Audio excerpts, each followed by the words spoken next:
If you've tried budgeting before and it didn't work, there's a good chance it wasn't your fault. It was the method you used. The 50-30-20 rule is one of the most popular methods used in the world, but people still struggle to use it. In this video, I explain how the 50-30-20 rule works, why people still go wrong with this method, and how to make it applicable in real life. No textbook budgets. The reason I like using the 50-30-20 method is it's really easy to use and apply to your life. And it's also very flexible. So if you are struggling to stick in the different parts, you can adjust it as and when needed, as I do. If you just Google this method, you're more likely to fail as you're just trying to force it into your life. So within this video, I explain exactly how to apply it to your life. And also next week's video will be my personal planner that follows this method. And then there you'll be able to use this method and assign all your expenditure and your income in one simple method. So let's get into the 50-30-20 rule and explain it for you. So the core principle of this method is you split it into three parts. So 50% for your needs, 30% for your wants, and 20% for your future self. So the aim is the 50% needs is all your essential spend. So this could be your things like your mortgage or your rent, car bills or repairs, or your household bills, your groceries, your mobile phone, etc. So these are things that you can't live without on a monthly basis. Your 30% wants is all your lifestyle spending. So these will be things like your holidays, birthday and Christmas presents for your friends and your family, gym memberships, anything that is classified as fun, but if you needed to get rid of them, you could cut them back if you needed to. And then your last 20% is investing in you. So this could be repaying debt if you've got debt to pay off, or saving for the future, including investing and pensions, or creating an emergency fund. So as I mentioned in previous videos, I'd recommend getting a 1 month emergency fund to start with, but ideally building this up to 3 to 6 months over the next couple of years. So this means that if anything goes wrong in your life, like a big repair on your house or a major car that you haven't allowed for in your budget, it doesn't distort your whole year. So if you have to spend something big, you've got the pot to do it, and you just carry on your budget as you've got planned for the rest of the year. This is one of the reasons why budgets do fail using this method, because people don't have this emergency fund and they haven't allowed for it in their budget. So they go, oh, I've missed the budget for the year already, let's just give up. This all sounds simple in theory, but can be very hard in reality. So let's get into it. So one of the biggest reasons people fail is they try and do it perfectly. So they make sure they've got 50% in the needs part, 30% in their wants, and 20% in their future you. But this is very hard to do and does not fit everybody's life. For example, I actually do 55% for my needs, 27% for my wants, and 18% for my future self. The 50% needs is one of the hardest buckets to fill. And for myself personally, I'm a single dad who's divorced, and I really struggle to fit in the 50%. So that's why I've gone with 55%, because I need to cover all the bills by myself. Doesn't mean you're a failure, it just means everybody's life is different. So you need to be able to flex it. But ideally, you want to be between 50 and 60% if you can manage it. That just means then you need to adjust your future pots. So for example, my wants is slightly less than 30% at 27, and also my saving is slightly less at 18 rather than 20%. But it fits my lifestyle well, and I'm still doing well for the future, and my plan is still to retire at the age of 57 if I can do it, or become work optional. So the second mistake is not defining your needs pot properly.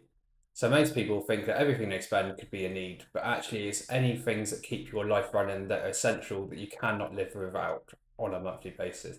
So for example, you need a mobile phone to keep in contact with people or job interviews or anything like that. But a Netflix subscription isn't a need. That is a want, because it's a luxury item that you could go without Netflix every month. But paying your rent or your mortgage or even paying your car tax isn't a need that you need to make sure you pay. And this is what goes into the needs pot. And the final mistake is people ignore the irregular spending. So as I mentioned earlier, you need to take account of all your Christmas, birthday presents, your one-off expenditures, whether this is TV license, house insurance, car MOT and service, and the repairs to do it. So you need to take all of this into account when setting your budget. So even though it's not going out monthly, you still need to have it in there for a full year figure. So for example, myself personally, I always make sure I put more than enough and a little extra buffer in. So that means if I get to the end of the year, hopefully I've got left over money, which I can then put into savings if I haven't spent all my money in the year. And tends to be what happens every year, as I like to overcompensate, so I play it safe. So if anything does come up unexpected, I'm not at risk of not following my budget for the year. So how do you apply the 50-30-20 rule to your life? The first thing is you need to go through your bank statements, work out exactly what you spend each month and put it into different lines. So this could be your coffees, which could be a want, or all your different household bills. So list it all in one long list and then assign it to the different parts between your needs, your wants, and your future you. And this is your starting point to work out exactly what you do spend. And then on top of this list, you then need to add in the annual spending you have for birthdays and Christmas presents and any TV licenses or MOTs, etc. Just have a think through the year and have one long list for everything.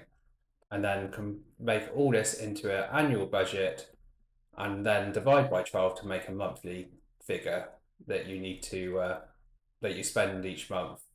And then this is what you can compare to your income to see if you're over or under your budget. Hopefully you're either in budget or just on budget. If you're over budget, then you need to think about how can you bring down your spending to make sure you don't spend over your income, because it's not good to get into debt. Remember, these percentages aren't fixed. I don't have them fixed. So if you need to flex them, say 55, 25, 20, or even if you only start off with 10% saving for your future year, just adjust it as and when you need it, and then hopefully as you get pay increases through future years, then you can increase the pot that you need to, for example, your future you, and leave the other pots exactly the same.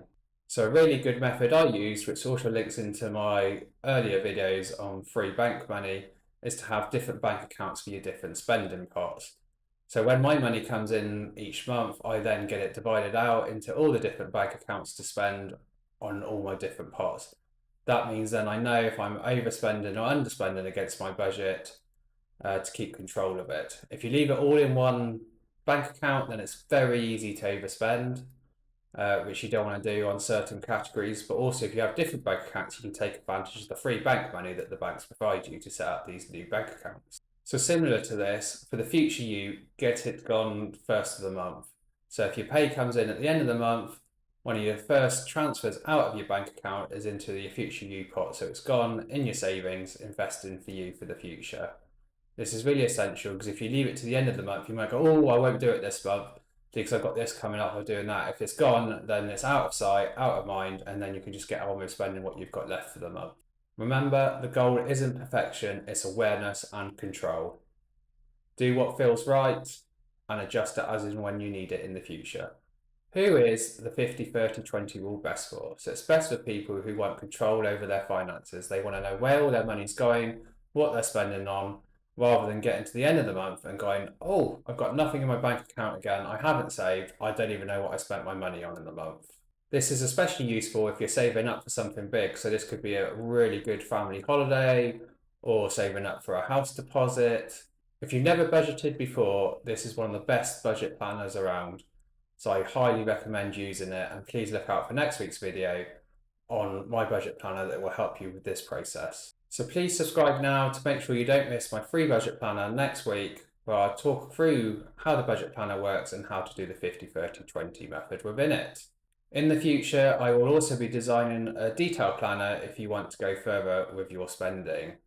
So this is where you can track your spending on a daily, monthly, weekly basis, which I've done, well, really for the last 15-20 years now.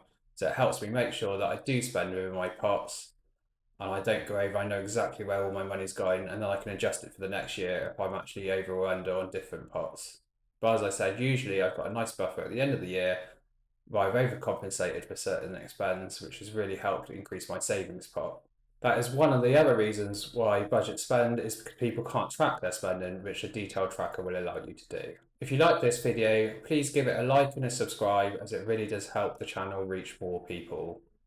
Please let me know down below in the comments which pot do you struggle with, your needs, your wants, or your future you. See you next time on Money and Life with Ross Jenkins.